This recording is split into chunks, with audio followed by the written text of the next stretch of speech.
അല്ലാഹുവിന്റെ പ്രവാചകർ സല്ലല്ലാഹു അലൈഹി വസല്ലമ തങ്ങളെ മഹാനായ മുആദ് റളിയല്ലാഹു തആല അൻഹുവിനോട് അല്ലാഹുവിന്റെ പ്രവാചകൻ അവിടുന്ന് പറയുന്ന മുആദേ,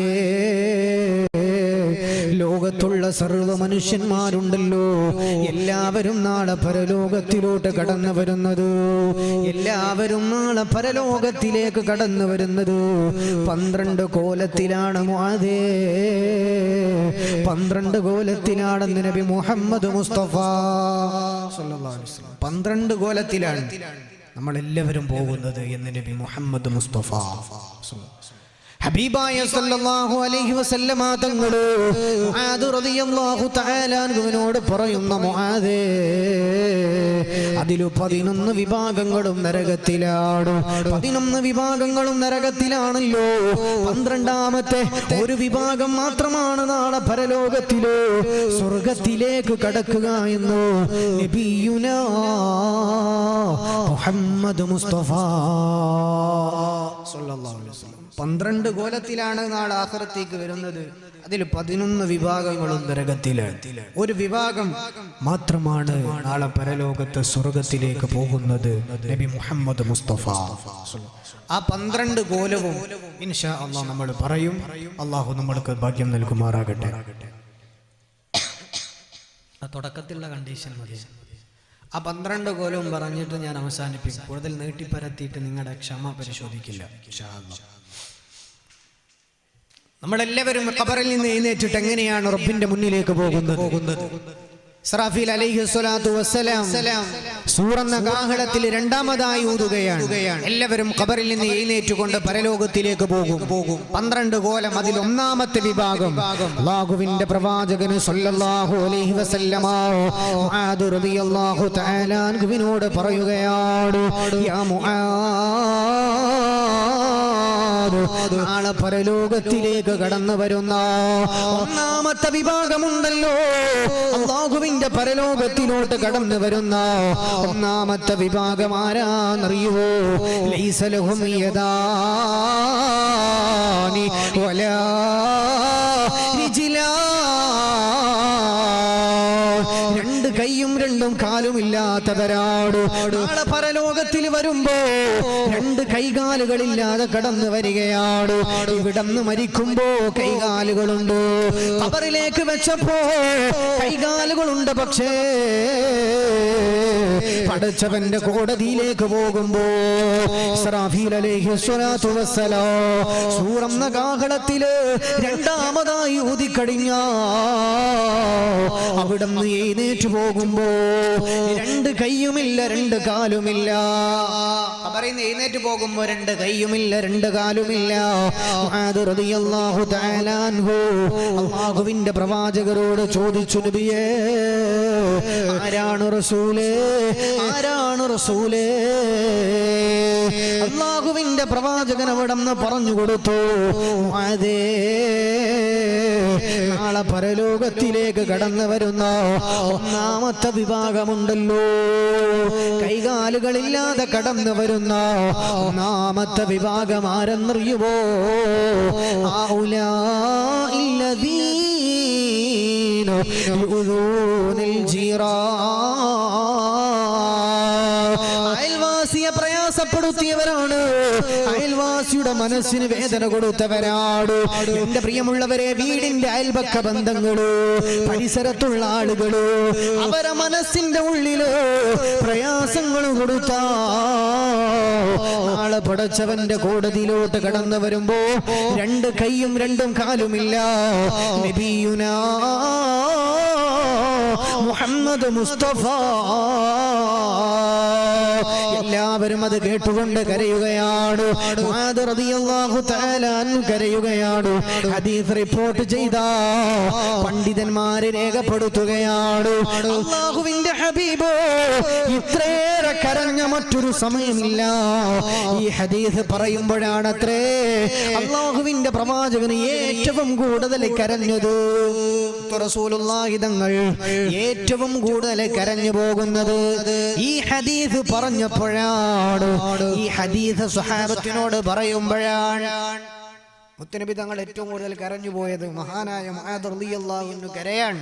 എന്ത്? ഒന്നാമത്തെ വിഭാഗം ഖബറിൽ നിന്ന് എഴുന്നേറ്റ് പോകുന്നവർ രണ്ട് കൈയുമില്ല രണ്ട് കാലുമില്ലെന്ന് നബി മുഹമ്മദ് മുസ്തഫ സല്ലല്ലാഹു അലൈഹി വസല്ലം. നിങ്ങളിത് കാണാതെ പഠിക്കണമെന്നാണ് വളരെ സ്നേഹത്തോടെ ഉണർത്താനുള്ളത്. മഹാനായ ഫാറൂഖ് റളിയല്ലാഹു തആല അൻഹു ബഹുമാനപ്പെട്ടവരിങ്ങനെ ഇരിക്കുമ്പോ ഒരു മയ്യത്ത് മുന്നിലൂടെ കൊണ്ടുപോവുകയാണ്. ഒരു മയ്യത്ത് മുന്നിലൂടെ കൊണ്ടുപോവുകയാണ്. ആ സമയത്താണ് ബഹുമാനപ്പെട്ട ഫാറൂഖ് തങ്ങളടുത്ത് കുറെ പേരുണ്ട്. ഫാറൂഖ് തങ്ങൾ ഇവരോട് ചോദിച്ചു, ആ മയ്യത്തിനെ നിങ്ങൾ അറിയുമോ? അറിയും. പരിസരത്തുള്ള ആളുകളൊക്കെ പറഞ്ഞു, ഞങ്ങളുടെ അയൽവാസി, ഞങ്ങളുടെ നാട്ടുകാരനാണ്, അയാൾ നല്ല മനുഷ്യനാണ്. ആ മയ്യത്ത് ശവമഞ്ചത്തിലുള്ള മയ്യത്ത് കെട്ടില്ലാത്ത കിടക്കുന്ന മയ്യത്ത് കൊണ്ടുപോകാൻ അയാള് നല്ലവനാണെന്ന് ആര് പറഞ്ഞു? ഫാറൂഖ് റളിയല്ലാഹു അൻഹുവിന്റെ അടുത്തുള്ള ആൾക്കാർ പറഞ്ഞു. ഇത് കേട്ടപ്പോ ഫാറൂഖ് റളിയല്ലാഹു തആല അൻഹു പറഞ്ഞു, വജബത്ത് ലഹുൽ ജന്ന, ആ മനുഷ്യന് സ്വർഗ്ഗത്തില്, ആ മനുഷ്യൻ എന്തായാലും സ്വർഗ്ഗത്തിൽ കിടക്കുമെന്ന് പറഞ്ഞു. ആളുകൾ ചോദിച്ചു, യാ അമീറൽ മുഅ്മിനീൻ, നിങ്ങൾക്ക് ആ മനുഷ്യൻ അറിയില്ലല്ലോ, ആ മനുഷ്യൻ ആരാന്ന് നിങ്ങൾക്ക് അറിയുക പോലും ഇല്ല, പിന്നെ എങ്ങനെയാണ് നിങ്ങൾ ആ മനുഷ്യന് സ്വർഗ്ഗത്തിലാന്ന് പറഞ്ഞത്? ആ സമയത്ത് ഫാറൂഖ് റളിയല്ലാഹു അൻഹു പറയാണ്, ഖാല റസൂലുള്ളാഹി സ്വല്ലല്ലാഹു അലൈഹി വസല്ലമ, അല്ലാഹുവിന്റെ ഹബീബ് പറയുന്നത് ഞാൻ കേട്ടിട്ടുണ്ട് പ്രിയമുള്ളവരെ. ഹബീബായ സ്വല്ലല്ലാഹു അലൈഹി വസല്ലമ പറയുകയാണ്, ഷഹീദ ലഹു അർബഅത്തുൻ ഖൈറാ, ഒരു മനുഷ്യനെ പറ്റി നാലാളുകൾ നല്ലത് പറഞ്ഞാൽ അദ്ഖലഹുല്ലാഹുൽ ജന്ന, ആ മനുഷ്യനെ അല്ലാഹു തആല സ്വർഗ്ഗത്തിലേക്ക് കൊണ്ടുപോകുമെന്ന് നബിയുനാ മുഹമ്മദ് മുസ്തഫ സല്ലല്ലാഹു അലൈഹി വസല്ലം. ഹബീബായ തങ്ങളാണ് പറയുന്നത്, ഒരാളെ പറ്റി നാലാളുകൾ നല്ലത് പറഞ്ഞാ അദ്ഖലഹുല്ലാഹുൽ ജന്ന, ആ മനുഷ്യനെ സ്വർഗ്ഗത്തിലേക്ക് കൊണ്ടുപോകുമേ മുഹമ്മദ് റസൂലുള്ളാഹ്. എന്തേ സംഭവം? ഒരാളെ പറ്റി നാലാളുകൾ നല്ലത് പറയണമെന്ന് നബി മുഹമ്മദ് മുസ്തഫ. കൂടുതൽ ആള് പറയണ്ട, നാലാളുകൾ. സഹാബികൾ ചോദിക്കുകയാണ്, മഹാനായ ഫാറൂഖ് തങ്ങൾ ഇത് റിപ്പോർട്ട് ഇവരോട് പറഞ്ഞു കൊടുക്കുകയാണ്. ഈ ഹദീസ് ഇങ്ങനെ പറഞ്ഞപ്പോ സഹാബത്ത് ചോദിച്ചു, യാ റസൂലല്ലാഹ്, നബിയേ, ആ മനുഷ്യന് ആ തെറ്റുകാരനാണെങ്കിലോ തിന്മയുടെ അഹിലുകാരനാണെങ്കിലോ, നാലാളുകൾ നല്ലതൊക്കെ പറഞ്ഞു, പക്ഷേ ആ മനുഷ്യൻ വ്യക്തി ജീവിതത്തിൽ ഒരുപാട് തിന്മ ചെയ്തയാളാണെങ്കിലോ, വ്യക്തി ജീവിതത്തിൽ ഒരുപാട് തെറ്റ് ചെയ്തിട്ടുണ്ട്, അങ്ങനത്തെ ആളാണെങ്കിലോ എല്ലാവരും അയാൾ നല്ലോനാണെന്ന് പറയുന്നു, പക്ഷെ ഒറ്റയ്ക്ക് അയാൾ ഒരുപാട് തെറ്റ് ചെയ്യുന്നയാളാണ്. റസൂലുള്ളാഹി തങ്ങൾ പറഞ്ഞു, സ്വഹാബാ, ആ മനുഷ്യനെ നാട്ടുകാർ മുഴുവനും അല്ലെങ്കിൽ 4 പേരെങ്കിലും നല്ലത് പറഞ്ഞാൽ ആ മനുഷ്യന്റെ പാപങ്ങൾ അല്ലാഹു തആല പുറത്തു കൊടുക്കുമെന്ന് നബിയുനാ മുഹമ്മദ് മുസ്തഫ സല്ലല്ലാഹു അലൈഹി വസല്ലം. 4 ആളെങ്കിലും നല്ലത് പറഞ്ഞാൽ അയാൾ ചെയ്ത പാപങ്ങൾ അല്ലാഹു പുറത്തു കൊടുക്കുമെന്ന് നബി മുഹമ്മദ് മുസ്തഫ. നാട്ടുകാരൻ മുഴുവനും അയാളെ പറ്റി നല്ലതാ പറയണേ, ഇനി ഞാനായിട്ട് എന്ത് ചെയ്യണ്ട, അയാളെ കുറ്റപ്പെടുത്തണ്ട, അയാളെ നരകത്തിൽ കൊണ്ടുപോകണ്ട എന്ന് പറഞ്ഞിട്ട് അള്ളാഹു പാപം പുറത്തു കൊടുക്കുമെന്ന് നബി മുഹമ്മദ് മുസ്തഫ. നമ്മൾ എന്ത് ചെയ്യണം? ഇന്ന് തീരുമാനിച്ചോ, ഇന്ന് രാത്രി ഞാൻ മരിച്ച നാളെ എന്നെ പറ്റി നാട്ടുകാരെന്ത് പറയും? എല്ലാവരും നമ്മൾ ആലോചിക്കുക, കൽബിനോടൊന്ന് ചേർത്ത് ചിന്തകൾ. എന്റെ പ്രിയപ്പെട്ടവർ, ഇപ്പൊ 1 മിനിറ്റ് ഒന്ന് ആലോചിച്ചു നോക്ക്. ഇന്ന് രാത്രി ഞാൻ മരിച്ച നാളെ ഒരു 10-12 മണിയാകുമ്പോഴേക്ക് ഞാൻ ഈ പരിസരത്ത് എവിടെയെങ്കിലും വന്ന് കിടക്കും. പിന്നീട് എന്റേത് കഴിഞ്ഞു, എന്റെ വീട്ടിലേക്ക് എനിക്ക് പോകാൻ പറ്റില്ല. എനിക്ക് കാറുണ്ട്, എനിക്ക് ബൈക്കുണ്ട്, എല്ലാം ഉണ്ട്. അതൊന്നും എന്റെ കൂടെ വരില്ല. എന്റെ പോക്കറ്റിലേക്ക് ആരും എന്റെ ATM കാർഡ് തിരികെ വെക്കില്ല. എന്റെ കഫംപുടവക്കുള്ളിലേക്ക് ഇവൻ വലിയ ബിസിനസ്സുകാരനല്ലേ, കിടക്കട്ടെ അവന്റെ കാറിന്റെ താക്കോൽ എന്ന് പറഞ്ഞ് ആരും വെക്കൂലല്ലോ. അതിന്റെ അവകാശം മറ്റുള്ളവരാണ്. അങ്ങനെ ആവട്ടെ, എല്ലാം കൊണ്ടുപോയി. പക്ഷെ എന്നെ പറ്റി എന്റെ നാട്ടുകാർ നല്ലതെങ്കിലും പറഞ്ഞില്ലെങ്കിൽ എന്റെ പ്രിയപ്പെട്ടവരെ, നമ്മുടെ ജീവിതം കൊണ്ട് എന്ത് അർത്ഥമാണുള്ളത്? നമ്മൾ ഓരോരുത്തരും ആലോചിക്കേണ്ടത്, എന്നെ പറ്റിയിട്ട് എന്റെ നാട്ടുകാരൻ നല്ലത് പറയണം. ഈ ഹദീസിനെ വ്യാഖ്യാനിച്ചുകൊണ്ട് ഉലമാക്കൾ രേഖപ്പെടുത്തുന്നത് കാണാൻ പറ്റും. ആരാണ് ഈ നാലാളുകൾ? നാലാള് നല്ലത് പറഞ്ഞ സ്വർഗമുണ്ട്. നാലാള് ആരാണ് ഈ നാലാളുകൾ? സഹാബത്ത്. ഈ ഹദീസിന് ഒരുപാട് സഹാബത്തിനെ വ്യാഖ്യാനിച്ചിട്ടുണ്ട്, മുഹദ്ദിസുകൾ ഇതിനെ വ്യാഖ്യാനിച്ചിട്ടുണ്ട്. എന്റെ പ്രിയപ്പെട്ടവരെ, എല്ലാവരും എഴുതി വെക്കുകയാണ്. ആ മനുഷ്യനെ ഏറ്റവും അടുത്തറിയുന്ന അവന്റെ കുടുംബക്കാരും നാട്ടുകാരും എന്ന സ്വഹാബാക്കളും അതുപോലെ മുഹദ്ദിസുകളും ഒക്കെ ഈ ഹദീസിനെ വ്യാഖ്യാനിക്കുകയാണ്. സലീം വാഫി മരണപ്പെട്ടു. ഈ പള്ളിപ്പുഴക്കാർ വാട്സപ്പിലൂടെ മറ്റോ അറിഞ്ഞു, ആ നല്ല മനുഷ്യനാ, കാര്യമില്ല, എന്നെ പറ്റി എന്റെ നാട്ടുകാരെന്ത് പറയും, എന്റെ ഭാര്യ, ഞാൻ കഴിച്ചിട്ടില്ല, കല്യാണം കഴിക്കുകയാണെങ്കിൽ എന്റെ ഭാര്യക്ക് പറയാൻ കഴിയണം സലീം നല്ലവനാണ്, ഞാൻ മരിച്ച എന്റെ വാപ്പാക്ക് പറയാൻ കഴിയണം. ഉലമാക്കൾ രേഖപ്പെടുത്തുന്നു ഈ അർബ എന്ന് പറഞ്ഞത് കൊണ്ട് വിവക്ഷിക്കുന്നത് ഓന്റെ വാപ്പയാണ്, അവന്റെ ഭാര്യയാണ്, മക്കളാണ്, കൂട്ടുകാരാണ്, നാട്ടുകാരാണ്, കുടുംബക്കാരാണ്. നമ്മളെപ്പറ്റി പുറം ലോകത്ത് നല്ല ഖ്യാതിയാണ്, നമ്മൾ അങ്ങനെയാണ് ഇങ്ങനെയാണ്.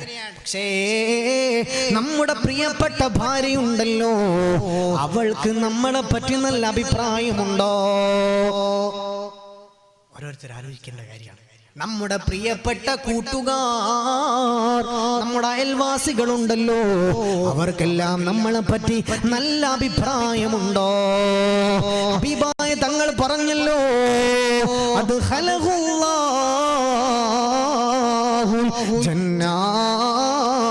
അല്ലാഹു തആല സ്വർഗ്ഗത്തിലേക്ക് കടത്തുകയാണ്.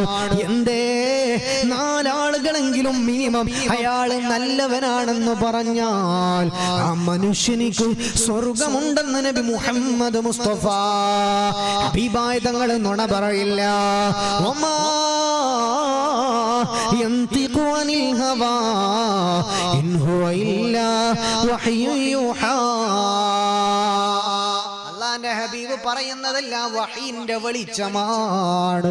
വഹീന്റെ വെളിച്ചമായ മുഹമ്മദ് റസൂലുള്ളാഹ് സ്വല്ലല്ലാഹു അലൈഹി വസല്ലമ നുണ പറയാറില്ല, കള്ളത്തരം പറയാറില്ല. ഹബീബ് പറയുന്നത് അല്ലാഹു തആല പറഞ്ഞു കൊടുക്കുന്നതാണ്, അല്ലാഹ് പറഞ്ഞതാണ്. അതുകൊണ്ട് പ്രിയപ്പെട്ടവരെ, ഇന്നാലോചിക്കുക, ഇപ്പോ എന്നെ പറ്റിയിട്ട് കുറച്ച് ആൾക്കാർ നല്ലത് പറയണം. അതിന് ഞാൻ എന്ത് ചെയ്യണം? ഞാൻ കുറച്ച് നന്നാകണം. ഞാൻ എൻ്റെ ആറ്റിറ്റ്യൂഡിലൊക്കെ ഒന്ന് കൺട്രോൾ ചെയ്യണം. എൻ്റെ ജീവിതം, വ്യക്തി ജീവിതമൊക്കെ ഒന്ന് ഉഷാറാക്കണം. ഞാൻ ഒറ്റയ്ക്ക് ചെയ്യുന്ന തെറ്റല്ല ഏറ്റവും ഇമ്പോർട്ടന്റ്, നമ്മൾ സമൂഹത്തിൽ ആരാന്നതാണ്. ഒറ്റക്ക് ഞാൻ ഒരു മദ്യപിച്ചു, പാടില്ലാത്തതാണ്. ഞാൻ അള്ളാഹിനോട് പറഞ്ഞു, റബ്ബേ എനിക്ക് പുറത്തിറങ്ങേ റബ്ബേ. അള്ളാഹു അത് പുറത്തരും. ആൾക്കാരുടെ ഇടയിൽ ഫിത്ന ഉണ്ടാക്കി, സമൂഹത്തിന്റെ ഇടയിൽ നമ്മൾ എന്തെങ്കിലും ഛിദ്രത ഉണ്ടാക്കിയാൽ എത്ര ആളോട് അത് പൊരുത്തം വാങ്ങിക്കേണ്ടി വരും, എത്ര ആളോട് നമ്മൾ മാപ്പ് ചോദിക്കേണ്ടി വരും. നമ്മൾ ഓരോരുത്തരും വ്യക്തി ജീവിതത്തിലുള്ള തിന്മകൾക്ക് അപ്പുറം ഈ സമൂഹത്തിൽ ഞാൻ ആരാണ്, നമ്മൾ ആരാണ് എന്ന് ആലോചിക്കുക. ആളുകൾക്കിടയിൽ നമുക്ക് നിലയും വിലയും ഉണ്ടാക്കുക. അള്ളാഹു തൗഫീഖ് തരട്ടെ. ആമീൻ യാ റബ്ബൽ ആലമീൻ. ആമീൻ യാ റബ്ബൽ ആലമീൻ. അപ്പോൾ ഒന്നാമത്തെ വിഭാഗം ഖബറിൽ നിന്ന് എഴുന്നേറ്റ് റബ്ബിന്റെ മുന്നിലേക്ക് പോകും. എല്ലാവരും പഠിച്ചോളൂ. 12 കോലം ഞാൻ പറയുള്ളൂ. അതിൽ 6 എണ്ണം എത്തിയാൽ നിങ്ങളോട് ചോദിക്കും. ആരെങ്കിലും ഒരാൾ സദസ്സിൽ നിന്ന് എഴുന്നേറ്റ് ഉത്തരം പറഞ്ഞാൽ അയാൾക്കൊരു സമ്മാനം ഇൻഷാ അല്ലാഹ്. അള്ളാഹു സ്വീകരിക്കട്ടെ. അവർക്കും അവരുടെ കുടുംബത്തിന് വേണ്ടി സദസ്സിനെ ഒന്നിച്ച് ഇൻഷാ അല്ലാഹ് ദുആ ചെയ്യിപ്പിക്കും. അതാണ് ഏറ്റവും വലിയ സമ്മാനം. അതാണ് അതിന്റെ പുറമെ ഒരു സമ്മാനം, ഏറ്റവും വലിയ സമ്മാനം എന്തായിട്ടാ? ഉത്തരം പറഞ്ഞ ആളെ എഴുന്നേറ്റ് നിർപ്പിക്കും. ഇത്രയും ആളെ കൊണ്ട് അവർക്ക് വേണ്ടി ദുആ ചെയ്യിപ്പിക്കും ഇൻഷാ അല്ലാഹ്. അത് ഏറ്റവും വലിയ സമ്മാനം. അള്ളാഹു സ്വീകരിക്കട്ടെ. അതുകൊണ്ട് കാണാതെ പഠിക്കുക. അല്ലാതെ കുറെ വാല് കേട്ടു, ഒരു കാതിലൂടെ കേട്ടു, മറുകാതിലൂടെ അങ്ങോട്ട് റിലീസ് ചെയ്തു പോയി അല്ലേ, അതുണ്ടാവരുത്. ഇന്നത്തെ പ്രഭാഷണം എന്ത് ചെയ്യണം? നിങ്ങൾ കാണാതെ വീട്ടിലെത്തിയാലും ഇത് പറഞ്ഞു കൊടുക്കാൻ പറ്റണം അല്ലേ. ഖബറിൽ 3 കാര്യം ഉപകാരം ഉണ്ടാവുള്ളൂ. ഒന്നെന്താണ്? ദുആ ചെയ്യുന്ന മക്കളാ. 2 ജാരിയായ സ്വതക്കയാണ്. 3 ഇൽമാണ്, ഉപകാരമുള്ള അറിവ്. അങ്ങനത്തെ ഒരു അറിവാണ് നമ്മൾ പഠിക്കാൻ പോകുന്നത്. എല്ലാവരും കാണാതെ പഠിക്കണം. അല്ലാഹു തൗഫീഖ് തരട്ടെ. ഒന്നാമത്തെ വിഭാഗം ഖബറിൽ നിന്ന് കയ്യുമില്ല കാലുമില്ല, അവർ ചെയ്ത തെറ്റ് അയൽവാസികളെ പ്രയാസപ്പെടുത്തിയവരാണ്. അല്ലേ? ഹദിയായ ആയിഷ ബീവി റളിയല്ലാഹു തആല അൻഹാ അല്ലാഹുവിന്റെ പ്രവാചകന്റെ മുന്നിലേക്ക് കടന്നു വരികയാണ്. യാ റസൂലല്ലാഹ്, നബിയേ, ഇതങ്ങേക്കുള്ള ഭക്ഷണമാണ് നബിയേ. നല്ലൊരു ഭക്ഷണം ഉണ്ടാക്കിയിട്ടാ കടന്നു വരുന്നത്. ആ ഭക്ഷണം അല്ലാഹുവിന്റെ പ്രവാചകന്റെ കയ്യിലേക്ക് കൊടുക്കുകയാണ്. യാ റസൂലല്ലാഹ്, ഈ ഭക്ഷണം അങ്ങേക്കുള്ളതാണ് നബിയേ. ഈ ഭക്ഷണം അങ്ങേക്ക് സ്പെഷ്യലായി ഉണ്ടാക്കിയതാണ്. അല്ലാഹുവിന്റെ പ്രവാചകൻ അവിടെ നിന്ന് ചോദിക്കുകയാണ്, ആയിഷ, ജൂതനായ അയൽവാസിയുണ്ടല്ലോ, അയൽവാസിയായ ജൂതന് നീ കൊടുത്തോ ആയിഷ? ആയിഷ ബീവി പറഞ്ഞു, നബിയേ, ഇല്ല നബിയേ, ഞാൻ അയൽവാസിക്ക് കൊടുത്തില്ല നബിയേ. അയൽവാസിക്ക് ഉണ്ടാക്കിയതല്ല, അങ്ങേക്ക് വേണ്ടി ഭാഗം ചെയ്തതാണ് നബിയേ. അല്ലാഹുവിന്റെ പ്രവാചകൻ അവിടെ നിന്ന് പറയുകയാണ്, ആയിഷ, ഞാനത് തിന്നൂല ആയിഷ, ഞാനത് തിന്നൂല ആയിഷ, ആ ഭക്ഷണം എനിക്ക് വേണ്ട ആയിഷ. എന്റെ പ്രിയമുള്ളവരെ, അല്ലാഹുവിന്റെ പ്രവാചകര് ആ ഭക്ഷണം വേണ്ട എന്ന് പറയുകയാണ്. ആയിഷ ബീവി റളിയല്ലാഹു അൻഹാ ആ ഭക്ഷണത്തിൽ നിന്നൊരൽപ്പം എടുത്തിട്ട് ജൂതനായ മനുഷ്യന് കൊണ്ടുപോയി കൊടുക്കുകയാണ്. എന്നതിന്റെ ശേഷമാണല്ലോ ലോകത്തിന്റെ നായകരായ മദീനയുടെ രാജകുമാരനായ മുഹമ്മദ് മുസ്തഫ സല്ലല്ലാഹു അലൈഹി വസല്ലമ തങ്ങള് ആ ഭക്ഷണം അവിടെ നിന്ന് കഴിക്കുന്നത്. എപ്പോ? അയൽവാസിക്ക് കൊടുത്തതിന്റെ ശേഷമാണ്. അതും ഒരു മുസ്ലിം പോലുമല്ല, ഒരു ജൂതനായ അയൽവാസിയാണ്. അത്രയേറെ പ്രാധാന്യമാണ് മുസ്ലിമീങ്ങളുമായ നമ്മുടെ പരിസരത്തുള്ളവരോട് എങ്ങനെയാണ് നമ്മൾ മോശമായി പെരുമാറുന്നത്? അല്ലേ? നിസാരായ പ്രശ്നമായിരിക്കും. ഇത്തിരി പോന്ന ഒരു വഴി കുറച്ച് സ്ഥലം വിട്ടുതരൂ, എത്ര ലക്ഷം വേണമെങ്കിൽ തരാം. അത് പറഞ്ഞ പിറ്റേന്ന് തന്നെ ഇറക്കിച്ചിട്ട് നമ്മൾ അവിടെ വലിയൊരു മതിലങ്ങ് കിട്ടും. വേണ്ട, ഒരിറ്റു സ്ഥലം തരൂല. എത്ര ലക്ഷം തന്നാലും കുഴപ്പമില്ല, തന്നില്ലെങ്കിലും വേണ്ട. നിന്റെ വീട്ടിലേക്ക് വണ്ടി പോകരുത്. അല്ലേ? ഇങ്ങനെയൊക്കെ കുടുസായ ചിന്ത അവർക്ക് വേണ്ടിയാണ്. നാളെ മരിച്ചിട്ട് മയ്യത്തായി കിടക്കണ ബേക്കി വന്നിട്ട് അല്ലാഹുവേ നീ പുറത്തെടുക്കണമെന്ന് ആദ്യം ഒന്ന് പറയേണ്ടവരാണ് അയൽവാസികൾ. വീട്ടിൽ മരിച്ചു കിടക്കുമ്പോൾ വന്നിട്ട് നമ്മുടെ മുറ്റത്ത് വന്നിട്ട് ഈ ടാർപോളിൻ വന്നിട്ട് വലിച്ചു കെട്ടേണ്ടവരാ അയൽവാസികൾ.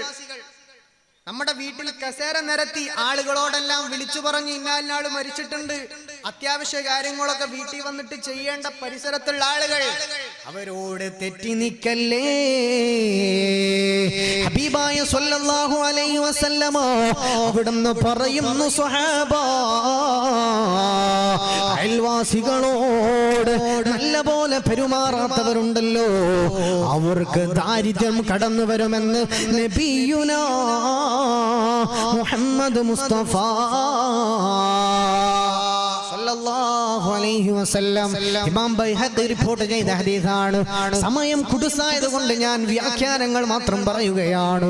അയൽവാസികളോട് മാന്യമായി പെരുമാറാതെ അവരെ മനസ്സിന് വേദന കൊടുത്താൽ ദാരിദ്ര്യം വരുമേ. മുഹമ്മദ് മുസ്തഫ സല്ലല്ലാഹു അലൈഹി വസല്ലം എന്തെയ്യ? ഒന്നാമത്തത് പഠിച്ചു, അയൽവാസികളെ ഇന്നു മുതൽ നല്ലപോലെ പെരുമാറുള്ളൂ. എല്ലാവരും, ഞാനും നിങ്ങളൊക്കെ വെറുതെ കുശുമ്പും വൈരാഗ്യവും മനസ്സിൽ ഉണ്ടായിട്ട് ഒരു കാര്യമില്ല. യൂസ്ലെസ് ആയിട്ടുള്ള ലോകത്ത് ഒരു ഉപകാരമില്ലാത്ത കുറച്ച് സാധനങ്ങളുണ്ട്.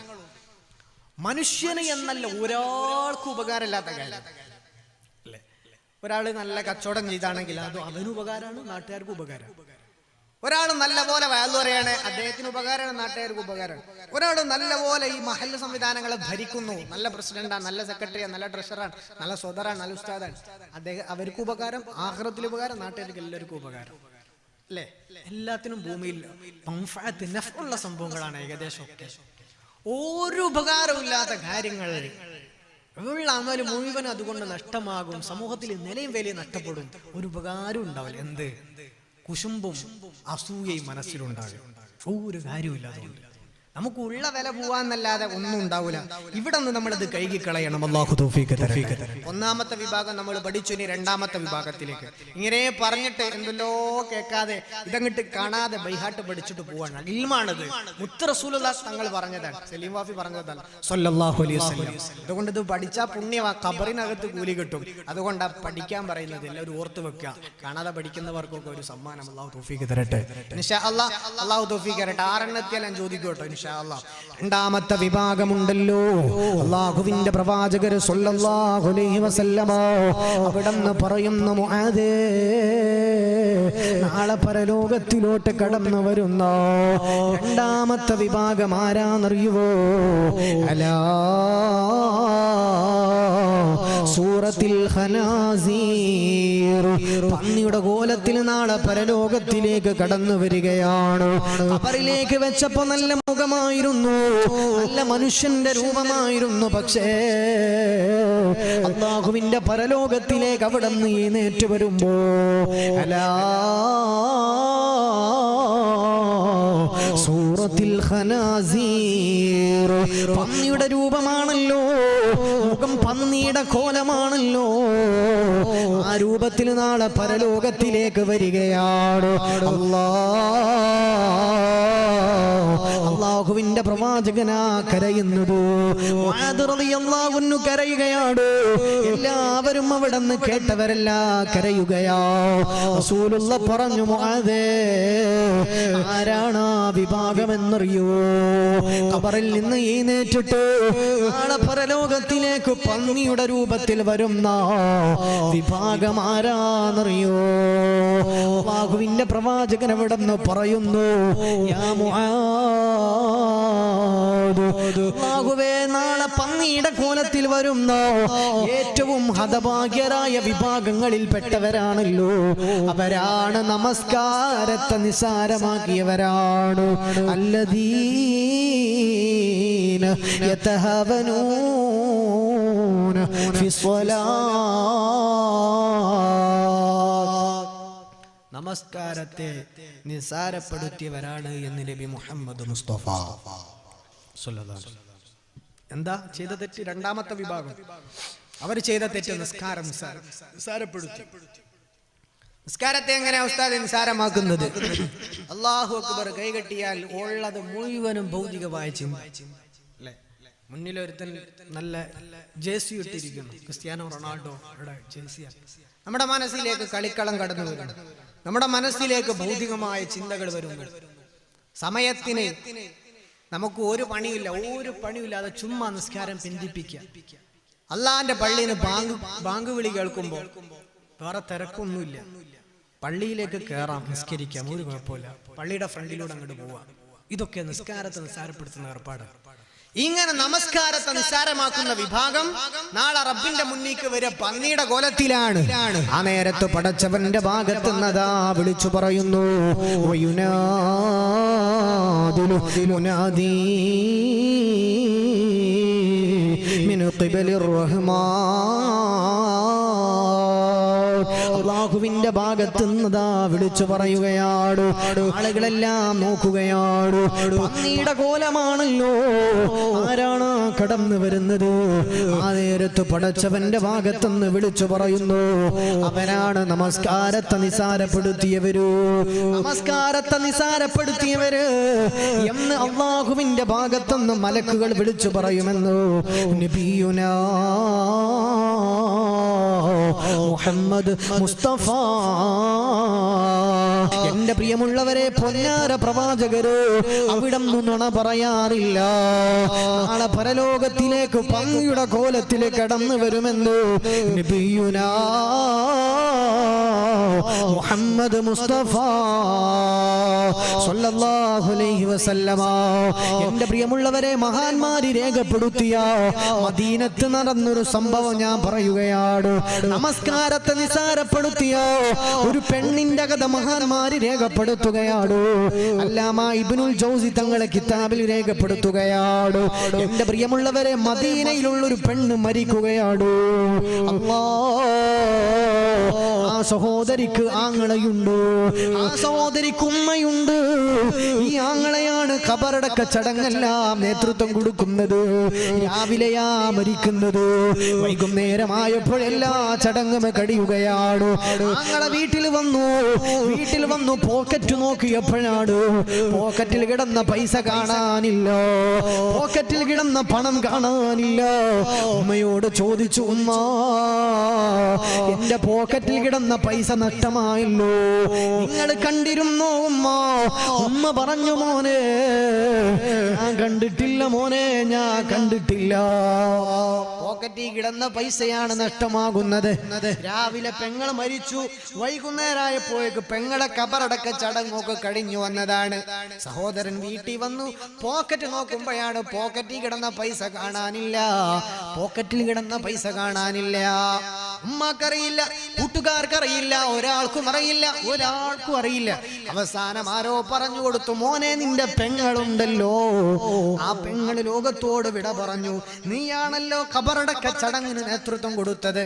പെങ്ങളെ ഖബറിക്ക് വെക്കുമ്പോ പോക്കറ്റിൽ കിടന്ന പണമുണ്ടല്ലോ ഖബറിലേക്ക് പോയിട്ടുണ്ടാകാൻ സാധ്യതയുണ്ട്. പെങ്ങളെ ഖബറിക്ക് വെക്കുമ്പോ പോക്കറ്റ് കിടന്ന പൈസ ഇങ്ങനെ കുനിയുന്ന നേരത്ത് ഖബറിക്ക് ചാടിപ്പോയിട്ടുണ്ടാകും.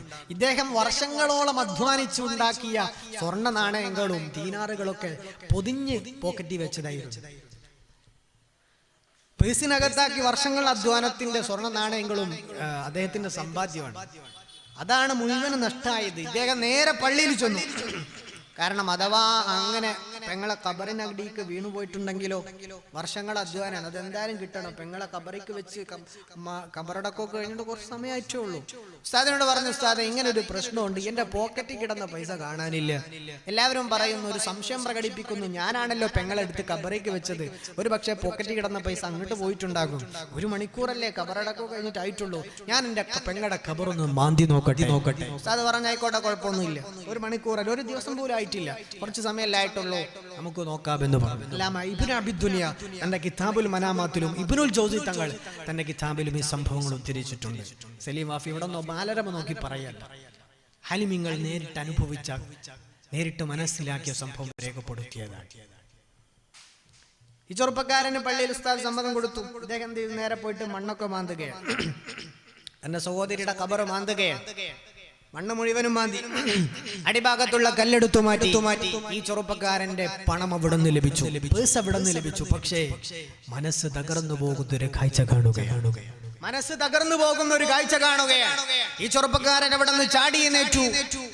ഖബർ മൂടിക്കോളൂ എന്ന് ഉറക്കെ അട്ടഹസിച്ചുകൊണ്ട് വീട്ടിലേക്ക് ഓടി മാതാവിനോട് ചോദിച്ചു, ഉമ്മ എന്റെ പെങ്ങൾ ജീവിതത്തിൽ ചെയ്ത തെറ്റൊന്ന് പറഞ്ഞു തരുമോ ഉമ്മ? അഖ്ബിർനീ അമ്മാ ഉഖ്തി, എന്റെ പെങ്ങളെ പറ്റിയൊന്ന് പറഞ്ഞു തരുവോ ഉമ്മ? അവൾ ചെയ്തു പോയ പാപമുണ്ടല്ലോ, എന്ത് തിന്മയാണ് അവൾ ചെയ്തു പോകുന്നത്, ജീവിതത്തിൽ അവൾ ചെയ്തു പോയ പാപം എന്താണുമ്മ? ഉമ്മ പറഞ്ഞു, മോനെ അവൾ മരിച്ചു പോയതല്ലേടാ, അവൾ മരിച്ചു പോയതല്ലേ, മരിച്ചവരെ പറ്റി ഇങ്ങനെ ചോദിക്കാൻ പറ്റുമോ? നിന്റെ പെങ്ങൾ മരിച്ചു പോയതല്ലേ, അവളെ പറ്റി ഇങ്ങനെ ചോദിക്കാൻ പറ്റുമോ? ഈ ചെറുപ്പക്കാരൻ പറഞ്ഞു, ഉമ്മ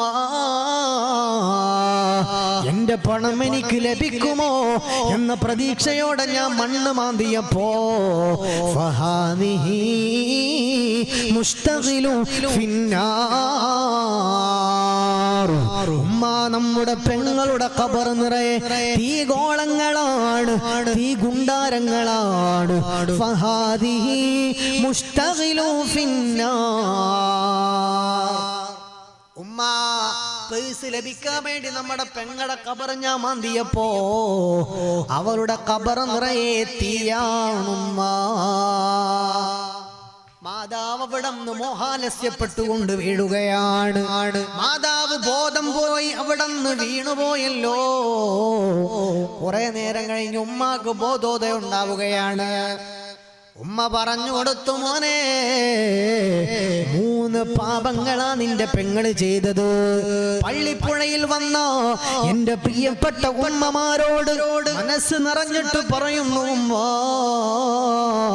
ഈ സദസ്സിൽ വെച്ച് പ്രതിജ്ഞയെടുത്തോ, നാളെ മണ്ണിലേക്ക് വന്നിട്ട് കിടക്കുമ്പോ അവിടുത്തെ അദാബ് ലഭിക്കാതെ നല്ലപോലെ സ്വർഗത്തിന്റെ സുഗന്ധം അനുഭവിക്കണമെങ്കിൽ ഇന്ന് പ്രതിജ്ഞ എടുത്തോ ഉമ്മ. ആ മാതാവ് 3 തെറ്റുകളാ പറയുന്നത്. ഒന്നാമത്തെ തെറ്റെന്തെന്നറിയോ? ആ മാതാവ് പറഞ്ഞു കൊടുക്കുന്നു, നിന്റെ പെങ്ങൾ ശുദ്ധിയില്ലാതെ നടക്കുന്നവളാണ്. ഉമ്മമാരെ, ആ ശുദ്ധി ഉണ്ടാകുന്ന സമയമുണ്ടല്ലോ, പെട്ടെന്ന് ശുദ്ധിയായി സമയമെത്തുമ്പോ വൃത്തിയായി. എന്റെ പ്രിയപ്പെട്ട ഉമ്മമാരെ, വൃത്തിയിലും വെടുപ്പിലും നടക്കണം. ഈ പെങ്ങൾ വൃത്തിയില്ലാതെ ശുദ്ധിയില്ലാതെ നടക്കുന്നവളാണ് ഒന്നാമത്തെ തെറ്റ്. രണ്ടാമത്തതോ, അവൾ ഗീബത്ത് നമീമത്ത് പറയുന്നവളാണ്. നാട്ടുകാരുടെ രഹസ്യങ്ങൾ നാട് മുഴുവനും ഇങ്ങനെ ഫ്ലാഷ് ചെയ്യുന്നവരാണ്. ആളുകൾ എന്തെങ്കിലും പറഞ്ഞാൽ അത് അങ്ങോട്ടും ഇങ്ങോട്ടും പറഞ്ഞു പരത്തി ഏഷണിയും പരദൂഷണവും നടത്തുന്നവളാണ് രണ്ടാമത്തത്. മൂന്നാമത്തതോ, ആ മാതാവ് പറഞ്ഞു കൊടുക്കുന്നു മൂന്നാമത്തെ തിന്മ. നിന്റെ പെങ്ങള് ചെയ്തു പോയ മൂന്നാമത്തെ തിന്മ എന്താണ്? മൂന്നാമത്തെ തെറ്റതാ പറഞ്ഞു കൊടുക്കാൻ. എന്റെ പ്രിയപ്പെട്ടവരെ, എന്താ പറഞ്ഞത്? നിന്റെ പെങ്ങള് നിസ്കാരത്തെ അനാവശ്യമായി പിന്തിപ്പിക്കുന്നവളാണ്. ളുഹർ ബാങ്ക് കൊടുത്താൽ നിന്റെ പെങ്ങൾ എന്നോട് പറയും, ഉമ്മ അസർ ബാങ്ക് കൊടുക്കാൻ കുറെ നേരം ഉണ്ടല്ലോ, കുറച്ചുകൂടെ കഴിഞ്ഞിട്ട് നിസ്കരിച്ചാൽ മതിയല്ലോ. എങ്ങനെ പറഞ്ഞിട്ട് വെറുതെ നിസ്കാരം പിന്തിപ്പിക്കും. ഒരു പണി ഉണ്ടാകുമല്ലോ, ചുമ്മാ നിസ്കാരം പിന്തിപ്പിക്കും. അസർ ബാങ്ക് കൊടുത്താൽ പറയും മഗ്രിബ് ബാങ്ക് കൊടുക്കാൻ കുറെ നേരം ഉണ്ടല്ലോ, അങ്ങനെ മഗ്രിബ്. ഇങ്ങനെ നിസ്കാരത്തെ പിന്തിപ്പിക്കുന്നവളാണ്. നിസ്കാരത്തിന്റെ വിഷയത്തിൽ ശ്രദ്ധയില്ലാത്തവളാ. ഖബറേക്ക് വെച്ച് 1 മണിക്കൂറായില്ല, മാതി നോക്കുമ്പോ അവിടെ തീയാണ്. ഇത് കേൾക്കുമ്പോ നമുക്കൊക്കെ ആലോചിക്കും, ഇങ്ങനൊക്കെ സംഭവിക്കുമോ? കാസർകോട്ടുകാരങ്ങനെ പറയരുത്, നിങ്ങളുടെ നാട്ടുകാരനാണ്. ഒരു 13 കൊല്ലം മുന്നേ ഖബറിൽ അന്തസ്സായി രാജകുമാരനെ പോലെ കിടന്നു. എന്തോ ആവശ്യത്തിന് മാന്തി നോക്കി, മണ്ണ് മാന്തിയെ പോലെ. കഫം തുണിക്ക് പോലും ഒരു കുഴപ്പമുണ്ടായില്ല. 13 കൊല്ലം 80 വയസ്സുള്ള ആമു എന്നാണ് ഉപ്പാടെ പേര്. ഖബറിൽ കിടക്കുന്നു ഇന്നും രാജകുമാരൻ അല്ലേ? കാസർഗോഡ്, ഞാൻ ഒരുപാട് വേദികൾ അത് പറയാറുണ്ട്. കാസർഗോഡ് ജില്ലയിലാ സംഭവിച്ചത്. നമ്മൾ ഈ ശ്മശാനങ്ങളുടെ നിശബ്ദത കണ്ടിട്ട് അതിന്റെ ഉള്ളിലുള്ള നന്മയും തിന്മയും ഇല്ല എന്ന് കരുതരുത്. നമുക്കത് കേൾക്കാൻ പറ്റൂല. ഒരു വെള്ള തുണി എടുത്തിട്ട് മണ്ണി വെക്ക് നിങ്ങൾ. രാവിലെ വെച്ച് വൈകുന്നേരം ആകുമ്പോഴേക്ക് അതിന്റെ കഥ എന്താണ്? 2 ദിവസം കഴിഞ്ഞ് 4 ദിവസം കഴിഞ്ഞാൽ ഒന്നിനും പറ്റൂല. ഇത് 13 കൊല്ലം, അതും ഒരു മരിച്ച മയ്യത്തിനെ ചുറ്റിയ ആ കഫൻ തുണിക്ക് ഒരു പോറൽ പോലും ഏൽക്കാതെ 13 കൊല്ലക്കാലം ഖബറിന്റെ ഉള്ളിലെ രാജകുമാരനെ പോലെ ആമു എന്ന് പറയുന്നു ആ വൃദ്ധനായ മനുഷ്യന് കിടന്നു പോയെങ്കിലോ എന്റെ പ്രിയപ്പെട്ട ഉപ്പാ, അല്ലാഹുവിന്റെ റസൂൽ അവിടെന്ന് പറയുന്നത് അത് സത്യമായി പുലരുവല്ലോ, സത്യമായി പുലരുവല്ലോ. പാമ്പുകളുണ്ടെന്ന് കേൾക്കുമ്പോ, തേളുകളുണ്ടെന്ന് കേൾക്കുമ്പോ, ഖബറിന്റെ അദാബുണ്ടെന്ന് കേൾക്കുമ്പോ അതെങ്ങനെയാണെന്ന് ചോദിക്കല്ലേ. അത് അല്ലാഹുവിന്റെ ലോകമാണല്ലോ, അല്ലാഹുവിന്റെ ലോകമാണല്ലോ. അത് വിശ്വസിക്കുന്നവരാണ് മുഅ്മിനീങ്ങള്. അതുകൊണ്ടാണ് സൂറത്തുൽ ബഖറയില് അല്ലാഹു തആല പറയുന്നു, അല്ലദീന യുഅ്മിനൂന ബിൽ ഗൈബ്. ആരാണ് മുഅ്മിനീങ്ങള്? അല്ലദീന, ഒരു കൂട്ടരാണല്ലോ, യുഅ്മിനൂന ബിൽ ഗൈബ്, അവർ അദൃശ്യങ്ങളിൽ വിശ്വസിക്കുന്നവരാണ്. അവരോടൊരു കാര്യം പറഞ്ഞാൽ സമിഅനാ വഅതഅനാ, അല്ലാഹുവേ ഞങ്ങളതനുസരിക്കാം, ഞങ്ങളത് വിശ്വസിച്ചു റബ്ബേ, ഞങ്ങൾക്ക് സംശയമില്ല റബ്ബേ എന്ന് പറഞ്ഞുകൊണ്ട് വിശ്വസിക്കുന്നവരാണ് യഥാർത്ഥ വിശ്വാസികൾ, മുഅ്മിനീങ്ങൾ എന്ന്. അദൃശ്യങ്ങൾ വിശ്വസിക്കുന്നവരാണ്. യുഅ്മിനൂന ബിൽ ഗൈബ്, ഗൈബിയായ കാര്യങ്ങളിൽ വിശ്വാസമുള്ളവരാണ്. ഇതൊക്കെ നടക്കൂല എന്ന് വിചാരിക്കേണ്ട. ഞങ്ങളുടെ നാട്ടിൽ തന്നെ സംഭവിച്ചു ഒരുപാട് അനുഭവങ്ങൾ അങ്ങനെ പല നാടുകളിലും ഉണ്ട്. ഇന്നല്ലെങ്കിൽ നമ്മൾ അനുഭവിക്കാനുള്ളതാണ്. അതുകൊണ്ട് ഉള്ള നേരത്തെ എന്ത് ചെയ്യുക, എന്തെങ്കിലുമൊക്കെ നല്ലത് ചെയ്യാം. അത്രേ നമുക്ക് പറയേണ്ടതുള്ളൂ. അള്ളാഹു നമ്മൾക്ക് ഭാഗ്യം തരട്ടെ. അള്ളാഹു നമ്മൾക്ക് ഭാഗ്യം തരട്ടെ. നിസ്കാരമാണ് മുഅ്മിനീങ്ങൾ ആയുധമെന്ന് പറയുന്നത്. അല്ലേ? ഏതെങ്കിലും പ്രതിസന്ധി സമയത്ത് ഒരുപാട് നമ്മൾ ഒച്ചയും നിലവിളിയും ഉണ്ടാക്കിയിട്ടൊന്നും വലിയ കാര്യമില്ല. നമ്മൾ എടുക്കേണ്ട യഥാർത്ഥ പണി നമ്മൾ എടുക്കണം. നമ്മൾ അല്ലായിട്ട് യാതൊരു കണക്ഷനും ഇല്ല. ഉസ്താദെ ബിസിനസ് പൊളിഞ്ഞു പോയി, ഉസ്താദെ വീട്ടിലൊന്നും അസുഖമാണ്, ഉസ്താദെ വീട്ടിനകത്തൊന്നും വഴക്കാണ്, ഉസ്താദെ നാട്ടിൽ മുഴുവൻ പ്രശ്നമാണ്. അത് പറയാൻ വരുമ്പോ സുബഹി ഖലാക്കിയിട്ടാ പറയാൻ വരുന്നത്. നമ്മൾ ആലോചിക്കാം, നമ്മളൊരു പ്രശ്നം ഒരു മനുഷ്യനോട് പറയുമ്പോ അന്നത്തെ സുബഹിയെങ്കിലും മിനിമം നിസ്കരിച്ചിട്ടുണ്ടോ? ഖലാക്കാതെ സകല തെറ്റും തിന്മയും നമ്മൾ പറഞ്ഞു കൊടുക്കുന്നത് എങ്ങനെയാ? നമ്മൾ സുബഹി നിസ്കരിക്കൂല, ഒന്നും ചെയ്യൂല. ഒരു അറാബിയായ മനുഷ്യൻ വരുന്നു, മനസ്സമാധാനമില്ല നബിയേ, മനഃശാന്തിയില്ല നബിയേ, ശാന്തിയും സമാധാനവും ഇല്ല നബിയേ. ചോദിച്ചു, മോനെ നീ സുബഹി ഖലാക്കാതെ നമസ്കരിച്ചിട്ടുണ്ടോ? ഇല്ല യാ റസൂലല്ലാഹ്, ഇന്ന് പോലും എനിക്ക് സുബഹി ഖലായി പോയിട്ടുണ്ട് നബിയേ എന്ന് അറാബിയായ മനുഷ്യൻ പറഞ്ഞപ്പോ ഹബീബായ സ്വല്ലല്ലാഹു അലൈഹി വസല്ലമ അവിടുന്ന് പറയുന്നു, മോനെ സുബഹി നമസ്കാരം ഖലാക്കിയോ, സുബഹി നമസ്കാരം ഖലാക്കിയോ ആ മനുഷ്യന് സമാധാനം കൈവരില്ല, മാത്രമല്ല ദാരിദ്ര്യം വരുമേ എന്ന് നബി മുഹമ്മദ് മുസ്തഫ. ബിസിനസ് പൊളിഞ്ഞു. ഒന്നാമത്തെ കാരണം നിങ്ങളുടെ മക്കൾ സുബഹി നിസ്കാരം ഖലാക്കി വീട്ടിൽ കടന്നുറങ്ങുന്നുണ്ടാകും. വാപ്പാര് മക്കളെ സുബഹി നിസ്കരിപ്പിക്കണം ഖലാ ആക്കാതെ. എന്നാലേ എന്തെങ്കിലുമൊക്കെ അള്ളാഹിനോട് പറഞ്ഞാൽ സമാധാനം ഉണ്ടാകും. നിങ്ങൾ ആലോചിച്ച് നോക്കി, അള്ളാഹ്ക്കെതിരെ ചെയ്യാം. നമുക്ക് ഒരാൾ നമ്മുടെ അധ്യാപകനാണെങ്കിൽ നമ്മുടെ കുട്ടികൾ നമുക്കെതിരെ മാത്രം ചെയ്യുകയാണെങ്കിൽ നമ്മൾ എന്തെങ്കിലും പിന്നെ നല്ലത് പറഞ്ഞു കൊടുക്കുമോ? ഒരു വലിയ കമ്പനിയുടെ മേലുദ്യോഗസ്ഥൻ, അയാൾ പറഞ്ഞ നേരെ ഓപ്പോസിറ്റാണ് പണിക്കാർ ചെയ്യുന്നത് എങ്കിൽ പിന്നെ അയാളുടെ അടുത്ത് നല്ല വാക്ക് കിട്ടുമോ? അയാൾ എന്തെങ്കിലും നല്ലത് ബോണസ് തരുമോ? എന്തെങ്കിലും നന്മ ചെയ്തരോ? ഇല്ല. അള്ളാനെ ധിക്കരിച്ചിട്ട് രാവിലെ കിടന്നുറങ്ങിയിട്ട് അള്ളാഹുവെ പുറത്തരണേ, അള്ളാഹുവെ കടം വീടണേ, അള്ളാഹുവെ അങ്ങനെ തരണേ, എന്റെ ബിസിനസ്സിൽ നിന്ന് കച്ചവടം കുറഞ്ഞു പോയി, ഇങ്ങനെ തട്ടിമുട്ടി പോവാണ് റബ്ബേ എന്ന് പറഞ്ഞിട്ട് കാര്യമില്ല. നമ്മൾ സുബഹി നിസ്കാരത്തിന്റെ ആളാകണം. അതാണ് പരിശുദ്ധ ഖുർആൻ പറഞ്ഞത്, വസ്തഈനൂ ബിസ്സബ്രി വസ്സലാ, നിങ്ങൾ ക്ഷമ കൊണ്ടും നമസ്കാരം കൊണ്ടും അല്ലാഹുവോട് സഹായം തേടണം. ബിസ്സബ്രി വസ്സലാ, ഒരു പ്രയാസം വന്നാൽ ഇത് വല്ലാത്ത ഒരുപാട് സ്ഥലത്ത് ഖുർആൻ അത് പറയുന്നുണ്ട്. പ്രയാസം വന്നാൽ മുഅ്മിനീങ്ങളെ ഒറ്റമൂലി ചെയ്താൽ, ഒറ്റമൂലി ഞാൻ പറഞ്ഞു തരുന്നത്, എന്ത് പ്രയാസം വന്നാൽ ഖുർആനിൽ ഒത്തിരി സ്ഥലങ്ങൾ അത് പറഞ്ഞിട്ടുണ്ട്. ഹാഫിലിങ്ങളൊക്കെ ഉണ്ടാവുമല്ലോ സദസ്സിൽ. അവിടെ സ്വബിറിനെ കൊണ്ടുവരാൻ കാരണം അതിൽ നിന്ന് നമുക്ക് സഹായ തേട്ടം, അതൊരു പ്രതിസന്ധിയാണ്, പ്രയാസമാണെന്ന് നമുക്ക് മനസ്സിലാക്കാം. എന്നാ ഖുർആൻ പറഞ്ഞത്. അപ്പോ ഒരു പ്രയാസമുള്ള സംഭവമാണ്, ഒരു പ്രതിസന്ധി. കടം വാങ്ങിയത് തിരിച്ചു കൊടുക്കാൻ പറ്റുന്നില്ല, കച്ചവടം പൊളിഞ്ഞത്, വീട്ടിൽ പ്രശ്നം, ഭാര്യയായിട്ട് പ്രശ്നം, മക്കളായിട്ട് പ്രശ്നം, കമ്മിറ്റി പ്രശ്നം, നാട്ടിൽ പ്രശ്നം, രോഗങ്ങൾ, അല്ലെ? രോഗമില്ലാത്ത ആളുകളില്ല. ക്ഷമ കൊണ്ടും നിസ്കാരം കൊണ്ടും നിങ്ങൾ അല്ലാഹുവോട് സഹായം തേടണം. സുബഹി നിസ്കാരം ഖലാക്കി നാട്ടിൽ വയലറിയുമ്പോൾ ഉസ്താദ് നിങ്ങൾ അങ്ങനെ ചെയ്യണം, അവിടെ ദ്വാരക്കണം പറഞ്ഞിട്ട് കാര്യമില്ല. നമ്മൾ എടുക്കേണ്ട പണി നമ്മൾ ചെയ്യണം. നമ്മൾ എടുക്കേണ്ട പണി എന്നിട്ട് അല്ലാഹുവോട് പറയണം. എങ്കിലേ അള്ളാഹു അത് പൂർണ്ണമായിട്ടും അള്ളാഹു കേൾക്കുള്ളൂ. അതുകൊണ്ട് ഇന്ന് തീരുമാനിച്ചോ, നമസ്കാരത്തിന്റെ കാര്യം ഞാൻ ഇനി കൃത്യമായിട്ട് നിർവഹിക്കും, യാതൊരു സംശയവുമില്ല. നിസ്കരിക്കണമെന്നല്ല എവിടെയും ഖുർആനിൽ പറഞ്ഞിട്ടില്ലല്ലോ. ആരാ നിസ്കരിക്കാത്ത? എല്ലാവരും നിസ്കരിച്ചിട്ടുണ്ട്.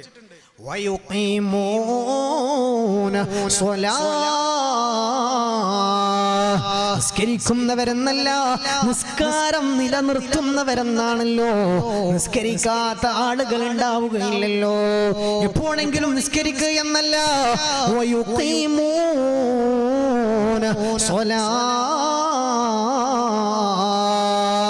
നിസ്കാരം നിലനിർത്തുന്നവർ. നിസ്കരിക്കാന്നല്ല, നിസ്കാരം നിലനിർത്തുക എന്ന് പറഞ്ഞാൽ ഖലാ ആക്കാതെ 5 വക്ത് നിസ്കരിക്കുക എന്നർത്ഥം. നിങ്ങൾ നിസ്കരിക്കുക എന്ന് ഖുർആൻ ഒരു സ്ഥലത്തും ഇല്ല, ഒറ്റ സ്ഥലത്തും ഇല്ല. എവിടെയും നിങ്ങൾ നിസ്കരിക്കുക എന്ന് പറഞ്ഞിട്ടില്ല. ബാക്കി എല്ലാ ഒരുപാട് അമലുകൾ നിങ്ങൾ അത് ഇത് ചെയ്യുന്ന ഓർഡർ വിശുദ്ധ ഖുർആനിലുണ്ട്. നിങ്ങൾ നിസ്കരിക്ക് എന്ന ഒരു അംറിന്റെ സീഗ ഖുർആനിൽ കാണാൻ പറ്റൂല. കാണുന്നതൊക്കെ നിസ്കാരം നിലനിർത്തുക. നിസ്കരിക്കുക എന്നത് ചർച്ചയേ അല്ല.